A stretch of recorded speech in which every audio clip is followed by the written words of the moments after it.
To discuss this, Russia's President Vladimir Putin has urged the United States to begin a new arms talks after the collapse of a Cold War-era nuclear pact between the two world powers. Putin's remarks came after he ordered the defense and foreign ministries, as well as Russia's SVR Foreign Intelligence Service, to closely monitor any steps the US took to develop, produce or deploy missiles banned under the now-defunct Intermediate Nuclear Forces Treaty. Former South African ambassador to the International Atomic Energy Agency, Abdul Minty, is in our Pretoria studios. Ambassador, very good evening to you. Thank you so much for taking the time to speak to us.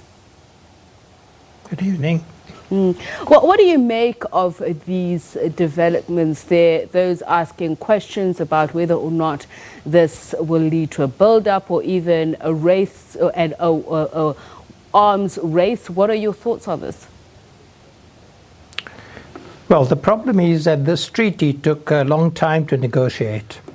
And we were lucky that the two leaders at the time, President Reagan and Gorbachev of the Soviet Union, agreed to virtually eliminate these weapons.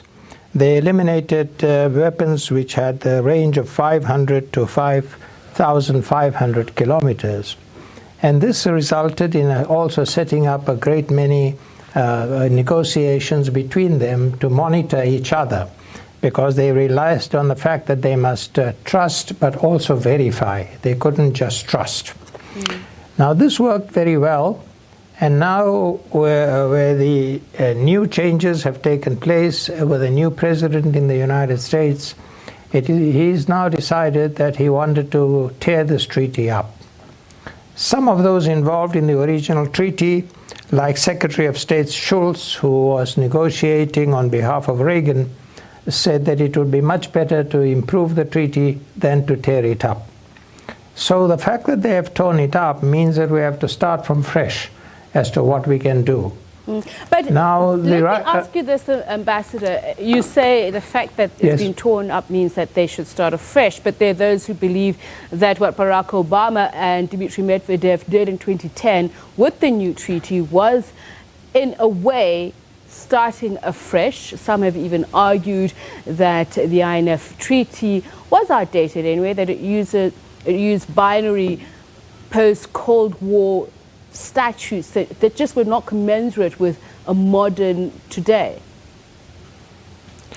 Well, the treaty was signed in 1987. So it's quite an old treaty compared to other initiatives, and it is the only long-standing treaty that we have between the superpowers. One, of course, criticism is that China is not part of this treaty, but they can always include China later. And as the George Shultz says, it is better that you do an improvement on the treaty than that you kill it. So this has been a unilateral action originally by the United States, followed, of course, by the Russians in retaliation. So we, at the moment, don't have that treaty at all in place. Now, they claim, too, that there have been a number of Russian violations. The Russians claim there have been US violations, but if there have been those violations, they should sit together, discuss the matter, and see how they can overcome it. You don't really now work in a world which is so dangerous, with all the tensions that are arising also because of the tests over Korea and Japan, and in that region, then the tensions over Iran. You don't really work on the basis now that you want to develop and create more tension and more conflict, and create a brinkmanship whereby a miscalculation by one could result in the destruction of others and indeed the whole world. So it is extremely dangerous to operate in this way. And we hope, therefore, that they will go back to agreement. Go back to agreement, but then again, just coming back to the new treaty, what does it mean? The possibility that the US will allow for that to expire as well. You spoke about China being part of any new treaty. The US is calling for that, but China argues that it doesn't have sufficient stockpile of weapons to actually qualify to be brought onto the table. Yes, there are many arguments that are raised, of course, because China was not part of the initial negotiations and wasn't part of it. But what we can say now is, because of the tensions that are being created in that region, It would be important if China would like to join this so that they discuss it with the three. But what could have been done is that the present treaty could have been kept and China added to it. And negotiations could have carried on to see which areas it is that China will add to. And so we could expand that kind of architecture. But this way, what has happened is that very important treaty that has taken years to negotiate and plan and work out is now simply thrown into the dustbin. And with that happening, it's very, very difficult to conceive of a new treaty that will just appear out of thin air. So Russia says that it's obtained reliable information that the United States has finished developing these systems and is starting to produce them, which will leave it says, no option other than to engage in full-scale effort to develop similar missiles. Is this the point at which we're at, do you think? Well, the danger is that this treaty and the period in which this was developed was one that relied on arms control and deterrence. Now it looks as if the United States is rejecting arms control totally and relying entirely on deterrence. In other words, the power that the United States has to counter others is what is going to count. And if that is what counts, then we are living in a more dangerous world than we were on Friday. So it is important to see if it's possible to get back to it. I mean, those who negotiated this agreement before, and George Shultz, who was a foreign secretary of the United States, even he has said now that this was a very bad decision to take, because it has created a very uncertain world and very dangerous world. And then if we have China engaged in a trade war with the United States, and the United States being very aggressive about a whole lot of other developments, you can really get a whole lot of tensions that are created, which will then create more dangers for others. And this is why we think that this great achievement that was heralded by the then United States and the Soviet Union has now been thrown overboard. Now, the United States does not rely so much more now on arms control as I said, on deterrence. So deterrence means that you increase your power and you hope that you will balance the powers of the others, or that they will come to you and say, we are now surrendering this part and we will give in to this. This is extremely dangerous international relations, because it's going to create a very dangerous situation. So you did mention that this could bring in others, and I'm curious as to, firstly, the regions. We know that the United States seems to have a great deal of NATO support, and there are those who are saying that it could see deployments in places such as Poland, Estonia, Latvia, and Lithuania. What are your thoughts? Would then Russia try and do the same with regions or countries that are friendly to it or subordinate to it? Well, Poland is a rather more aggressive country in Europe, taking its position in a strong anti-Russian position. But there are no European countries that are really happy with this arrangement. It is something that the United States has asked them to comply with. They have no choice, because they're not part of the agreement in any case. And so they are moving forward almost unilaterally. The United States announced that it was withdrawing from this, and then we have had a day later the Russians also withdrawing from it. So we have no agreement. There's no multilateral aspect to this treaty. That it doesn't mean that Europeans and others have all negotiated together, although of course the United States has always informed and consulted with NATO members. But it is now an extremely difficult thing, because what has happened is that it's now become a two-superpower issue. And unless they can agree, no one else is able to do anything. China could be a positive factor, provided both countries agree that China can participate in discussions for the future. But that will take a long time.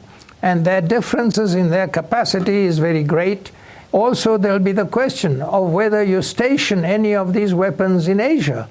And whether that is possible or feasible is another question, because it will bring some weapons close to China's borders. And it really creates a very dangerous world of great uncertainty, and where everyone is unsure as to what will happen in future. The answer is to give up the approach of a deterrence approach or a power approach, and go again for arms control and discussions, and to make agreements with countries that are relevant so as to move forward. And if we have complaints about what others are doing, then we should discuss that and resolve it rather than acting unilaterally in this way. So if you're going to take a more multilateral approach to strategic security, for instance, who owns what and who is a threat to whom? Just looking at the general nuclear capabilities of countries who would pose a threat and would definitely need to be part of new talks or a new plan.